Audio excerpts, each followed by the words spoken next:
Gördüğünüz kimi dostlar, bizim canlı yayınımız təhdid altındadır.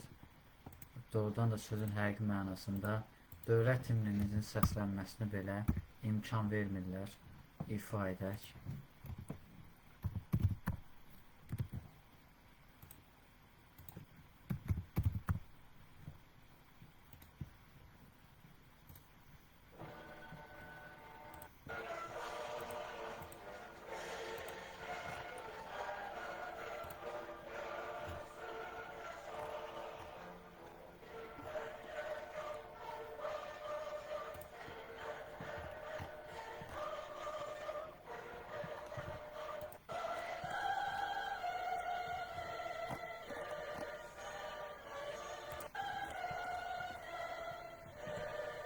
Etməyə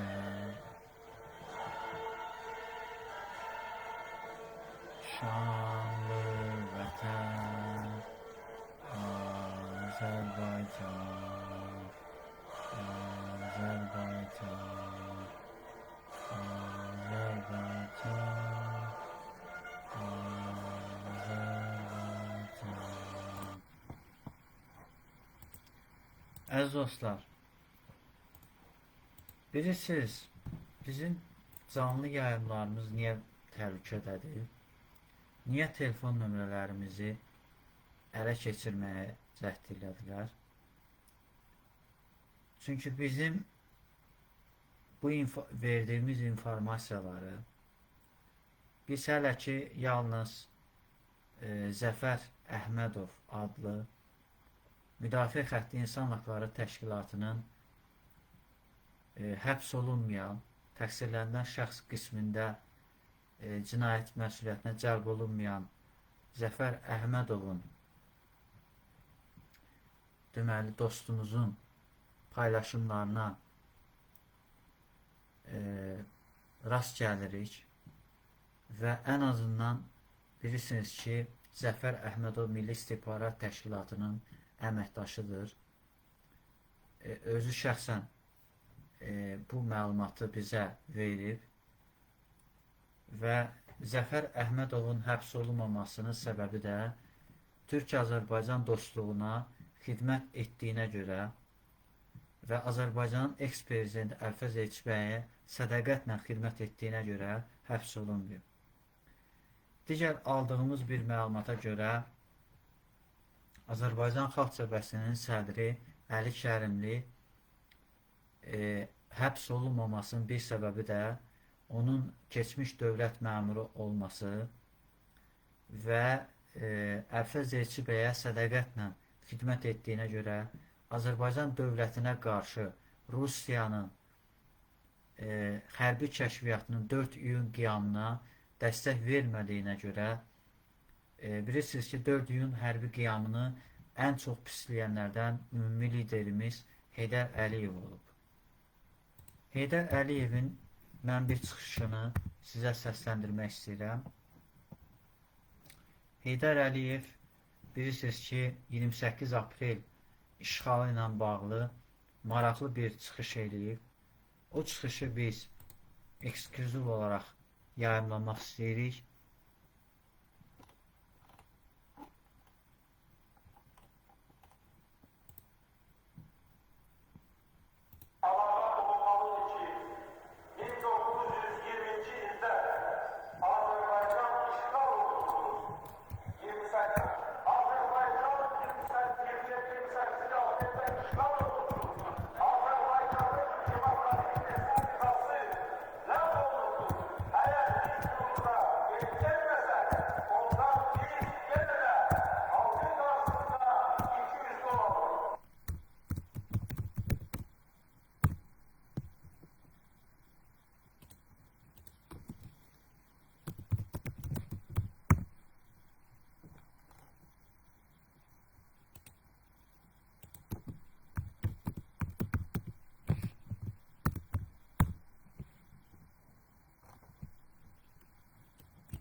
Torpaq kəndlilərə, xalqlara azadlıq Biz öz dövlətimizi qurduq. Amma bolşeviklər bu dövləti əlimizdən aldılar. 1920-ci ilin aprelində Rus ordusu Azərbaycana daxil olub onu işğal etdi.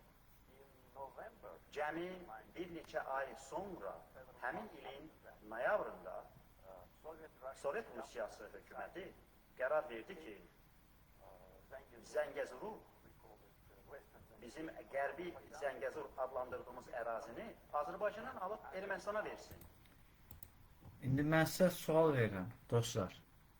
Cənab Prezidentimiz İlham Əliyev bu barədə açıqlama verir. İlham Əliyevin bir başqa bir çıxışı var.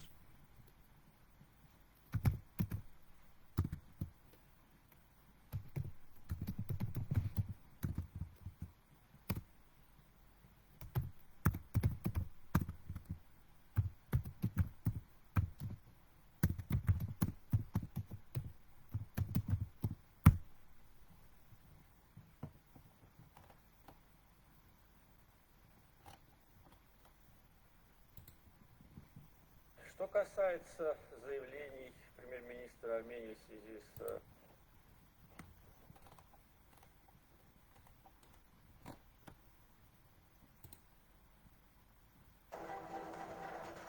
Şuşanı ve bu İskender-M raketleriyle Ermeniler ateşe tutmuştular. Hardandı bu raketler Ermenistan ordusunda? Bu raketler olmamalıydı. Artık bu yani sübuttur. Əziz dostlar, indi mən sizə sual verirəm. Ay şərəfsizlər, ay ləyəqətsizlər. Ramiz Mehdiyevin çörəyini yemiş, o burnunuzdan gəlsin o çörək. Ramiz Mehdiyev yeganə adam idi ki, Rusiya tulalıq eləsə də, bu adam bizim böyük şəxsiyyətimiz Şah İsmail Xətai haqqında məqalə yazır. Siz Şah İsmail Xətainin qabağında niyə baş əyməmisiniz? Niyə Məhəmməd Əmin Rəsulzadənin abidəsinin önündə baş əyməmisiniz? Baxın, İlham Əliyev Rəsulzadə haqqında nə deyir?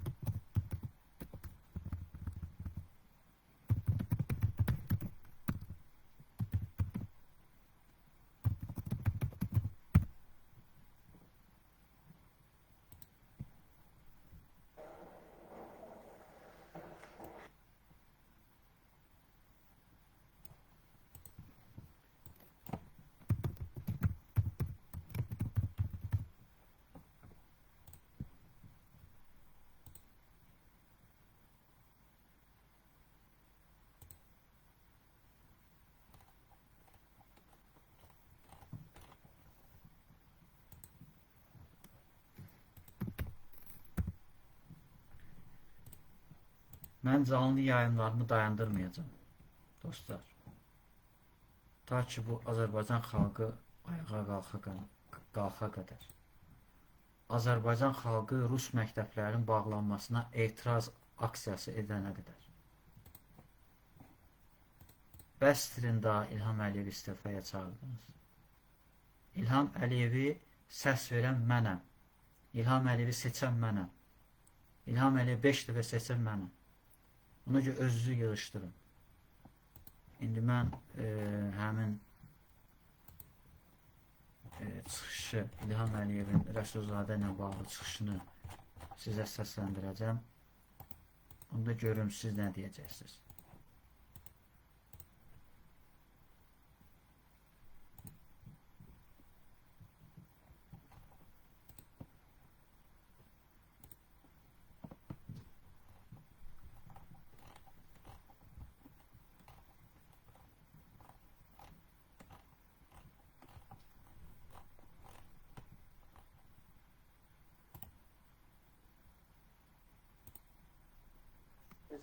Daha da yakın olmuşlar. Azerbaycan Xalq Cumhuriyyətinin yaradılması və 2 il ərzində fəaliyyəti tarixi hadisə idi.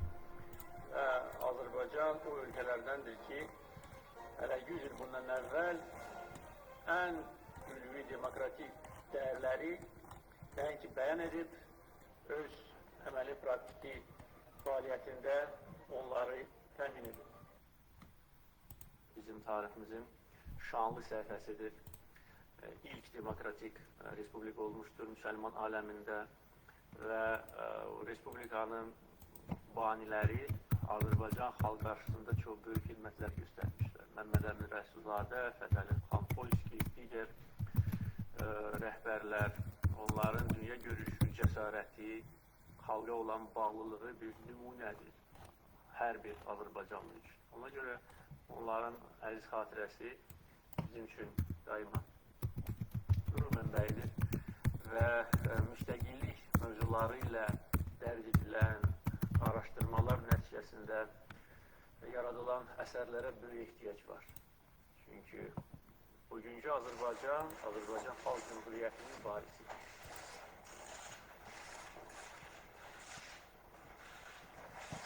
Xüsusi müxbirimiz xəbər verir ki, Azərbaycan Respublikasının prezidenti İlham Əliyevin fevralın 6-sında Brüsseldə Avropa İttifaqı Şurasının prezidenti Donald Tusk ilə görüş olub. Sonra dövlətimizin başçısı və Avropa İttifaqı Şurasının prezidenti işçi lanç ediblər. Daha sonra Azərbaycan prezidenti İlham Əliyev və Avropa İttifaqı Şurasının prezidenti Donald Tusk mətbuata birgə bəyanatla çıxış ediblər.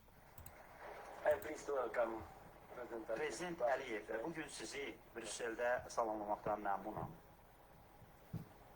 Görüş həqiqətən də məhsuldar və yaxşı keçdi.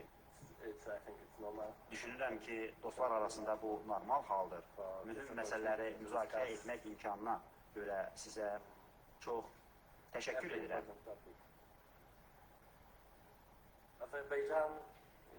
Müstəqilliyini, suverenliyini və ərazi bütövlüyünü dəstəklədiyimiz Azərbaycan Avropa İttifaqı üçün mühüm tərəfdaşdır. Biz enerji sahəsində etibarlı və strateji tərəfdaşlığımıza əsaslanaraq işbirliyimizi daha da artırmaq istəyirik. Azərbaycan Avropanın enerji təhlükəsizliyi və təchizatının şaxələndirilməsi üçün mühüm əhəmiyyət kəsb edir. Bizim Cənub qaz dəhlizini tamamlamaq üçün ortaq öhdəliyimiz var. Bu faktiki olaraq hər iki tərəf üçün əsas prioritetdir. Avropa İttifaqı artıq Azərbaycanın əsas ticarət tərəfdaşı və onun ən əsas investorlarından biridir. Qarşıdakı illərdə biz ticarət əlaqələrimizi daha da genişləndirmək niyyətindəyik. Biz əməkdaşlığımızın gücləndirilməsinin, Azərbaycan iqtisadiyyatının müasirləşdirilməsinə və şaxələndirilməsinə necə kömək edəcəyini müzakirə etdik. Azərbaycan üçün həmçinin Ümumdünya Ticarət Təşkilatı ilə bağlı danışıqlarda irəliləyişə nail olmaq, rəqabət davamlı biznes mühitinə yol açacaq və bu da iqtisadi inteqrasiyanı irəliyə aparacaq. Danışıqlar zamanı mən insan haqları və əsas azadlıqlara... Dostlar, mən bir hadisəni sizə xatırladım. Bizim Daxili İşlər Nazirimiz Daxili İşlər Nazirimizə sədaqətli olan bir polis əməkdaşı deməli 28 may metrosunda bir vətəndaşımız israrla rus dilində danışdığına görə mən ona etiraz eləyəndə Daxili İşlər Naziri əməkdaşı həmin rus xuliqanının hərəkətinin qarşısını aldı və məni müdafiə elədi.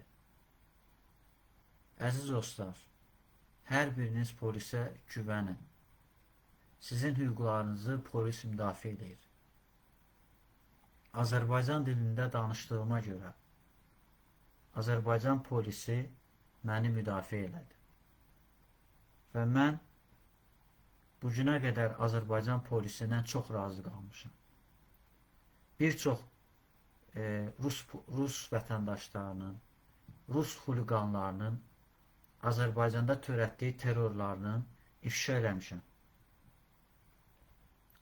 Və mən sərbəst şəkildə xalq düşməni Səmədovunu ifşa eləmişəm.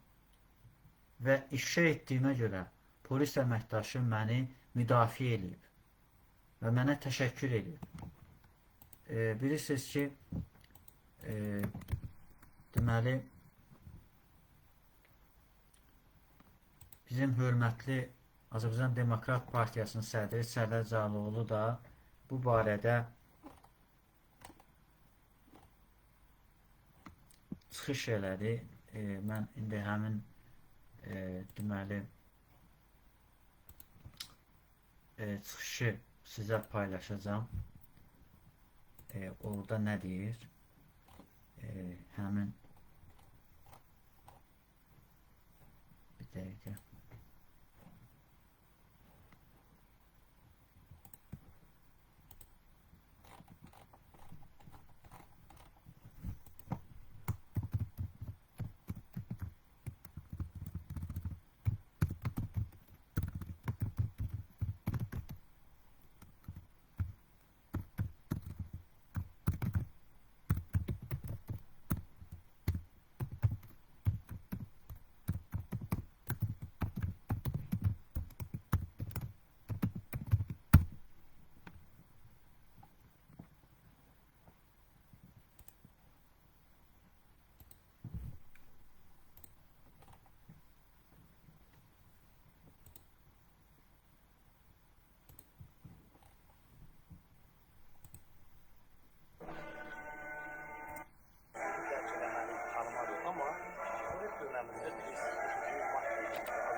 Azərbaycan xalqının ən böyük iqtidarlar kimi tanımı, onların dövründə Azərbaycan xalqının inkişafı, mədəniyyəti, dilini inkişaf edib. Bu barədə Kütüyyədə Səvam bu yaxınlarda Dilarə xanım və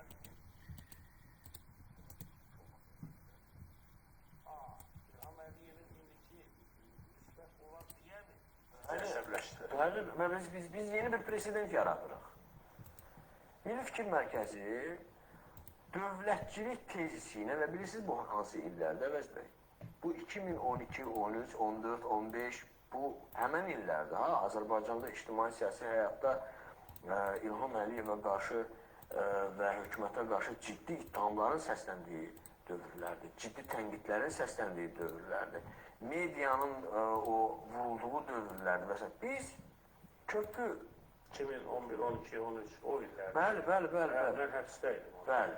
Onda şey başlamışdı. Bəli, və həmən dövrdə biz maarifçilik prosesi başlayırıq. Milli Fikir Mərkəzi ideya olaraq etatizmi, yəni dövlətçiliyə götürür qoyur. Həmən dövrlərdə underground təşkilatlar, həmən bayaq sizin dediyiniz inqilabdan danışanlar daha dəbdə görünürdü, daha cəlbedici görünürdü. Biz isə çalışırdıq ki, sağlam dövlətçilik zihniyyətində olan gənclər birlik. Etatizm. Bəli. Amma biz etatizmi dövlətin əzici aparat olmasında yox, biz vətəndaşın da dövlətə çevrilməsi tezisindən danışırdıq. Yəni, vətəndaşın, vicdanlı vətəndaş cəzadan qorxduğuna görə qırmızı işıqdan keçmir. Vicdanı olduğuna görə qırmızı işıqdan keçmir. Biz bunu anlatmağa çalışırıq cəmiyyət. Əziz dostlar, doğrudan da biz etatizm ideologiyasını qəbullənmiş və bu yolda fədakarlıq edən bir təşkilatıq. Baxın, bizim getdiyimiz məhkəmələrdə bax, bugün iştirak etdiyimiz, təqsirləndirilən şəxs Kalan 11-in baş redaktoru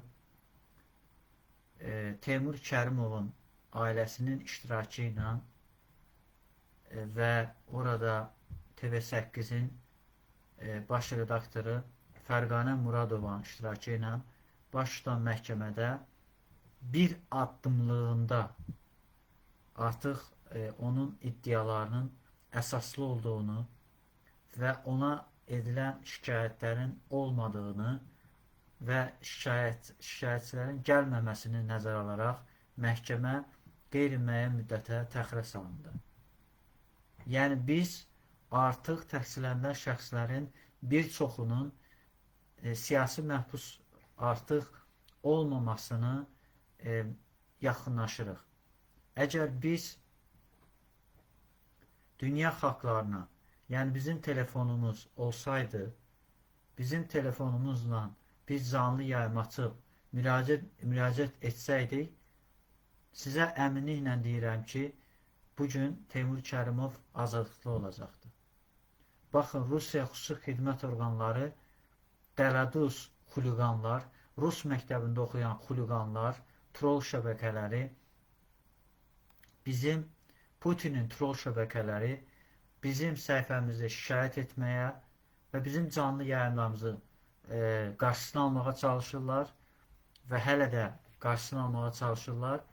Amma siz narahat olmayın, biz maddi imkanlarımızı əldə edib telefon alacaq və telefon vasitəsilə canlı yayımlarımızı edəcəyik. Narahat olmayın, bizim sosial şəbəkələrdə, Instagramda bizim tanıdığımız dostların əlaqə telefonlarını şəxsən özləri ilə yaxın təmaslar qurub telefon nömrələrini alıb əlaqə saxlayacaq və görüşlər keçirəcəyik. Buna heç narahat olmayın.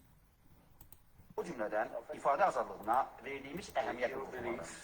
Avropa İttifaqı hesab edir ki, bu açıq cəmiyyətlərdə uzun müddətli sabitlik və çirklənmənin ən yaxşı təminatıdır.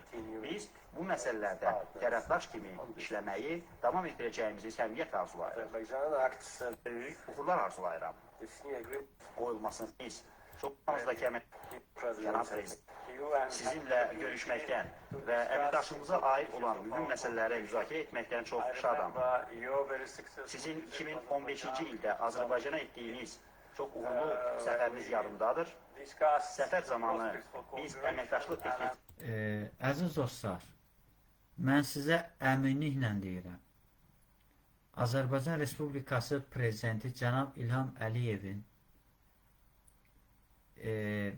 təyin etdiyi nazirlər, icra hakimiyyətinin başçıları, əgər Cənab Prezidentinin sözünə qulaq assalar, tövsiyələrinə qulaq assalar, Azərbaycan Respublikasının konstitusiyasına əməl etsələr, Azərbaycan Respublikasının konstitusiyasına əl bassalar və öhdəlik götürsələr, mən sizə əminliklə deyirəm ki, Azərbaycanda məhkəmə, hətta Azərbaycan Respublikasının prezidentinin sərəncamı ilə təyin olunan məhkəmə hakimləri Azərbaycan Respublikasının prezidentinin sözünə qulaq assalar, onun əmrlərinə qulaq assalar, yəni prezident əmr verib ki, heç bir təqsirlərdən şəxs həbsdə olmamalıdır.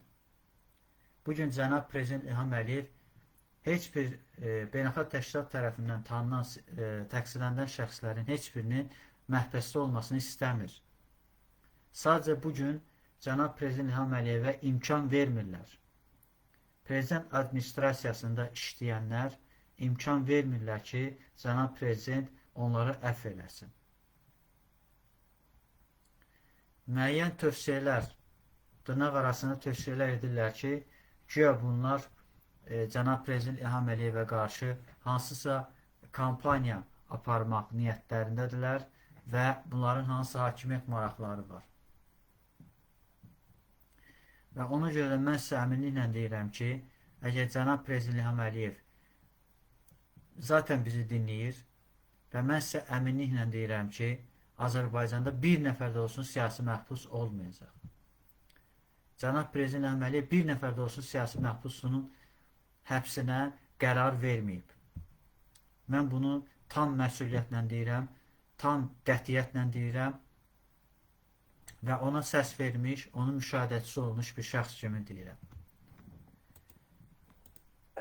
Və həmən dövrdə bütün mətbuatda mənə blok qoyulmağa başladı. 2012-də yarandığı vaxtda elə deyildi. Məni çağırırdılar. Fikirlərini müzakirə etdik. Çox məmnunam ki, sabahdan siz qeyd etdiyiniz kimi yeni saziş üzrə danışıqlara başlayırıq. Bizim aramızdakı əməkdaşlıq çox səmərəlidir, çox səmimidir və 6 fevral 2017-ci ildə bilirsiniz ki, görüşlər olmuşdu və bilirsiniz ki, Azərbaycanda 2 dəfə deputat sintaq komissiyası yaradan qurum olan və 18 oktyabr 1991-ci Dövlət Müstəqilliyi haqqında konstitusiya aktını əleyhinə səs verən, Azərbaycan parlamentində təmsil edən deputatlar var və həmin deputatlar 18 oktyabr 1991-ci ildə dövlət müstəqilliyinin lehinə səs verən 42 millət vəkilinin pensiyalarını kəsdiriblər və 18 oktyabr 1991-ci ildə qəbul olmuş dövlət müstəqillik gününü, bərpası gününü məhz iş günü elan ediblər. Və bu fakt Rusiya Federasiyası Prezidenti Vladimir Putinin təlimatı ilə, əmri ilə baş verir. Büyük potensiala malikdir. Bizim aramızda oldukça feal siyasi diyalog gedir. Dövri olarak görüşürük ve ülkemizde siyasi inkişafa, siyasi ıslahatlara ait vacib meseleleri müzakere edilir. Biz ülkemizin bütün vatandaşlarına her hansı imkanı temin etmek için Azerbaycan'da demokratik ıslahatların devam ettirilmesine sadiqiz. Əlbəttə ki, enerji sahəsindəki əməkdaşlıq əlaqələrimizin vacib sahəsidir. Biz Cənub Qaz Dəhlizi layihəsinin inkişaf etdirilməsi üçün uğurla əməkdaşlıq edirik. Bu, hazırda Avropada həyata keçirilən ən böyük infrastruktur layihələrdən biridir.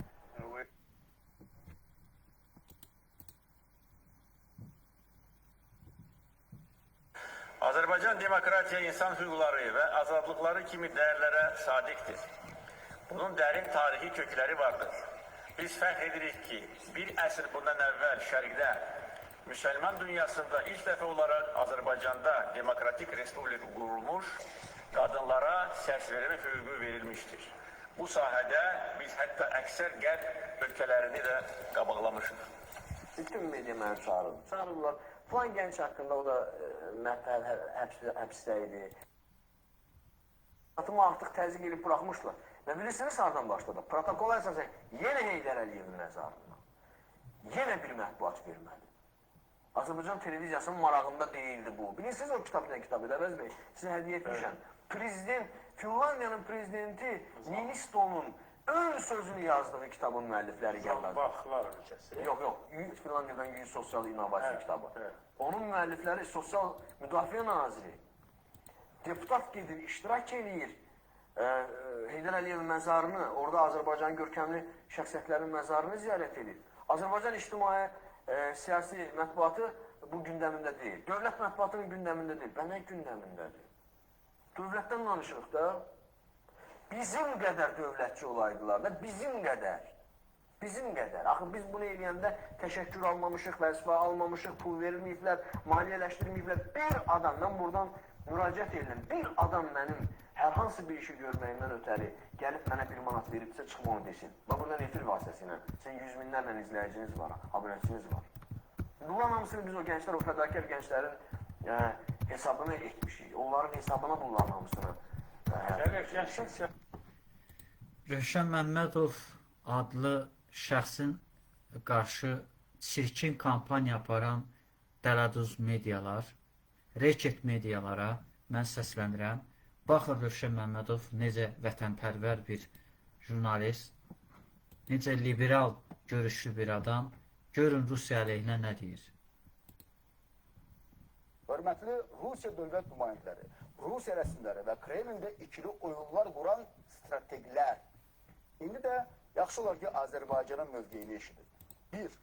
Sülhməramların fəaliyyət müddəti 2025-ci ildə başa çatır. Cəmi 3 il və 3 ildən sonra Qarabağda bir dənə də olsun Rus əskəri qalmayacaq. Üstəlik, prosesin uzadılması yaxud azaldılması kiminsə yox, məhz Azərbaycanın istəyinə bağlıdır. Yəni Rusiya qoşunlarının Qarabağdan çıxması hətta tezləşdirə də bilər. Yenə deyirəm, qərarı biz, məhz rəsmi Bakı verir və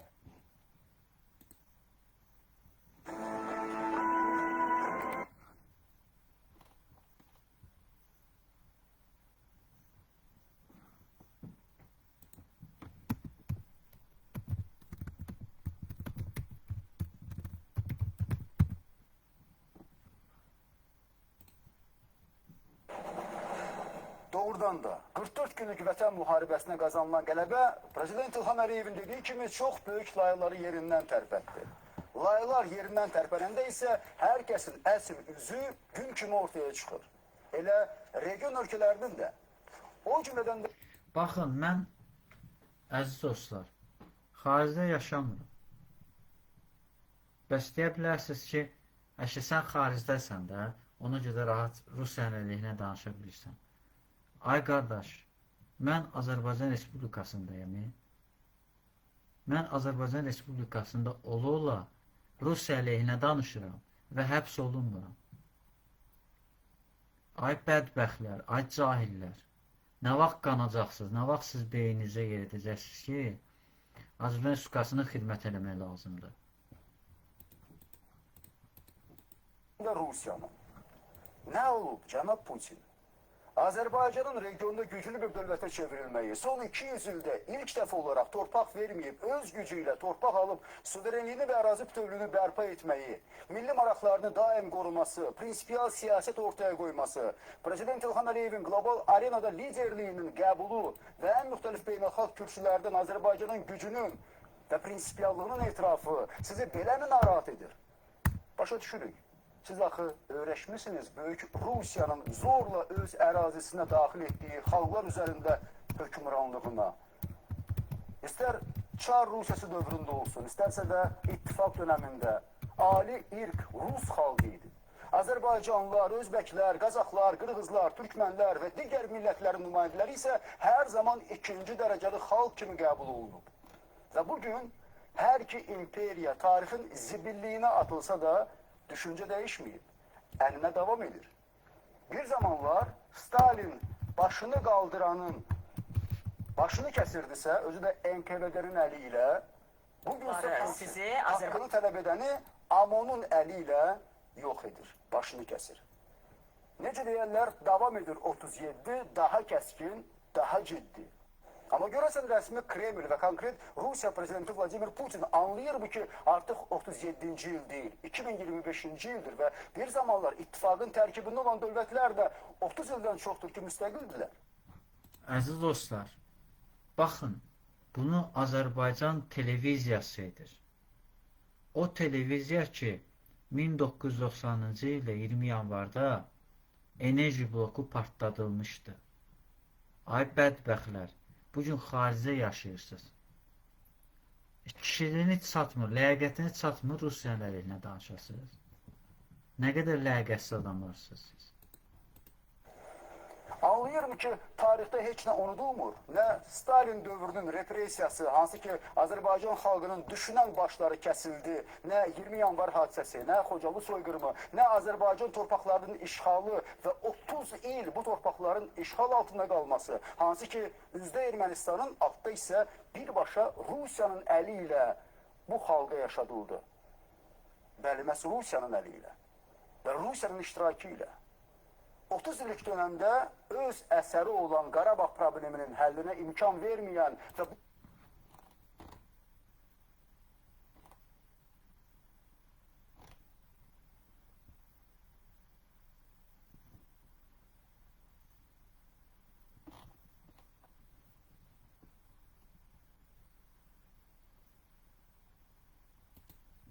terroru, vandalizmi, barbarlığı özü üçün siyasi xətt çəkən bir xalq, bir dövlət heç zaman xoşbəxt ola bilməz. Elə Ermənistan kimi. Ermənistan daxilində hakimiyyət böhranı bugün artıq yeni Azərbaycan Respublikasının paytaxtından Sonra bugünə qədər təxminən 400 nəfər mina qurbanı olub. Azərbaycan Xalq Cumhuriyyəti keçsin. Ermənistan isə bu rəsmi mövqeyə hesab olunur. Əlində körpü tikirsiniz. Bizim digər marşrutumuz da olacaq. Rusiyadan enişdən gözləyirik. Gec və ya tez istintaq başa çatacaq. Lakin sonra Rusiyada Azərbaycanlılara qarşı səbəbsiz hücumlar başladı. İki insan qətlə yetirilmişdir və işgəncələrə məruz qalmışlar. Sonra da rəsmi məlumata görə onların ürək tutmasından öldüyü bildirildi. Hətta onlar deyilənlərə görə 20 il bundan əvvəl cinayət törədiblərsə, onlar insanlardır. Onlarla belə davranılmamalıdır. Bu nə? Bəli dostlar, Rusiya demokratik dövlət deyil. Bilirsiniz ki, demokratik dövlətlərdə, hətta Ukraynada, Gürcüstan artıq demokratik dövlət sayılmır. Moldovada və Avropa İttifaqı üzv ölkələrində, NATO üzv ölkələrində hər hansı bir qeyri-qanuni miqrant olan insanlar var. Məsələn, Azərbaycanın demokratiya uğrunda mübarizə aparan, Cənab Prezident İlham Əliyevi tənqid edən, Cənab Prezidentin siyasətini tənqid edən blogerlərimiz, deməli, baş prokurorluğumuz tərəfindən barələrində axtarışa verilir və onları barəsində cinayət işi açılsa da, yəni onları təqsirləndirən şəxs qismində dilə gətirilsə də, onlar Avropa İttifaqı tərəfindən, onlar Avropa vətəndaşları sayılırlar, onlar Azərbaycan vətəndaşları sayılmırlar.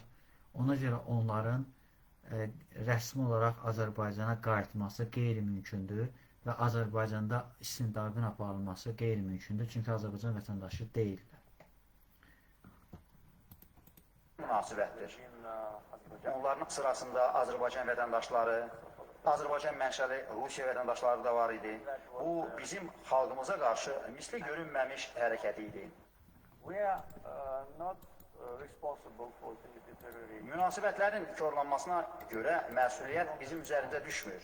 Biz yalnız konstruktiv və hüquqi şəkildə cavab veririk.